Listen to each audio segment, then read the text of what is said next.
Vagra GB ચોકડી નજીક આવેલ શિલ્પી પેટ્રોલ પંપ પાસે ગત રાત્રે એક ગમખ્વાર માર્ગ અકસ્માતની ઘટના સામે આવી હતી.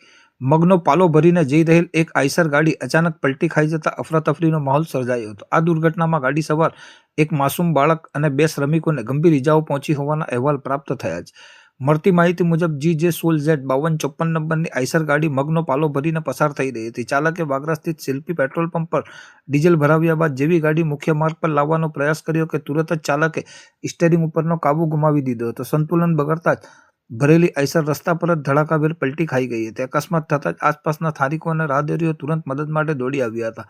આ અકસ્માતમાં 2 મજૂરો અને એક નાનું બાળક લોહીલુહાણ હાલતમાં મળી આવ્યા હતા. તમામ ઇજાગ્રસ્તોને માથાના ભાગે અને શરીરે નાની મોટી ઇજાઓ પહોંચી હતી. સ્થાનિકોની મદદથી ઇજાગ્રસ્તોને તાત્કાલિક વાગરા સામૂહિક આરોગ્ય કેન્દ્ર ખાતે સારવાર અર્થે ખસેડવામાં આવ્યા હતા. ગાડી પલટી જતા રસ્તા પર મગનો પાલો વિરાઈ ગયો હતો, જેના કારણે થોડા સમય માટે વાહન વ્યવહાર પ્રભાવિત બન્યો હતો. ઘટનાની જાણ થતાં જ વાગરા પોલીસનો કાફલો ઘટના સ્થળે પહોંચી ગયો હતો અને રોડ પરથી ગાડી હટાવવાની તેમજ ટ્રાફિક હળવો કરવાની કામગીરી હાથ ધરી હતી.